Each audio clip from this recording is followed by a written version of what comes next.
Red Scare, the time I trusted a tampon on the wrong day. I started my period when I was 9 years old, during the summer between 2nd and 3rd grade. And while you might think that someone who has been battling the red dragon for so long would get some leeway with a light or short cycle, that has never been my life.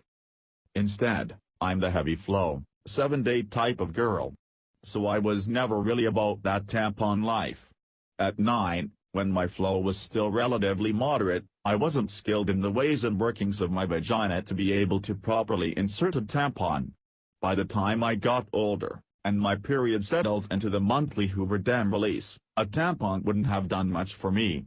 Plus, there was this borderline traumatic incident where my mom tried to insert one for me that just proved that tampons could in fact be the devil.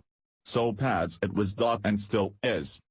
Today, I love the security I get from pads, but there were times when I wanted the freedom and air circulation that only a tampon could give. And somewhere along the way, my younger sister had become an expert at using them.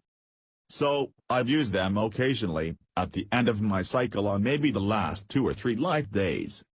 It was during one of these light days that my friend and I went to explore Brooklyn in the summer. I wore an airy, dark floral print romper, a bandeau bra, a tampon, some comfortable, breathable drawers and open-toed sandals. My period was coming to an end, it was a nice summer day and I intended to celebrate the occasion. On the train to Brooklyn, I felt great. I had inserted the tampon in just right. I was good to go.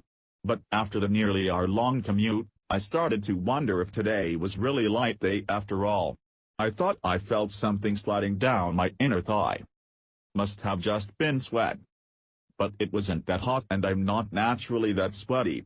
After an hour of walking around, it was clear that today was not as light as I thought. I should have worn a pad because blood was slowly starting to dampen the romper material in between my legs. So here I was an hour away from home, with no access to a bathroom. Anyone who lives in New York City knows that unless you're at a restaurant, businesses can be very stingy about letting the public use their toilets. I went to a nearby pharmacy and bought some pads, the cycle friends I should have trusted from the start. They would never have me out here soaking through my clothes in the middle of the street. My only saving grace was the fact that my romper was black, otherwise, everyone would have been privy to my misfortune.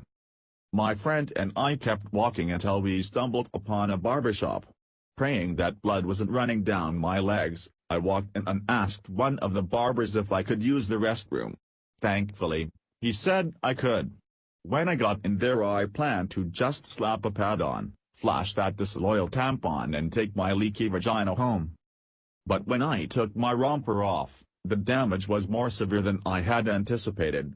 So I took both it and my panties off and rinsing them out in the sink.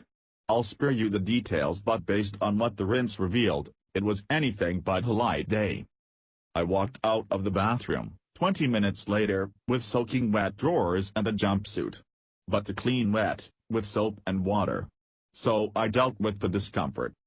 On my way home I sat on the plastic bag my pads came in and rode an hour back home, having learned a very vital lesson. Tampons aren't exactly the devil. But knowing my life and my flow, I'll always need a trusty pad as a backup.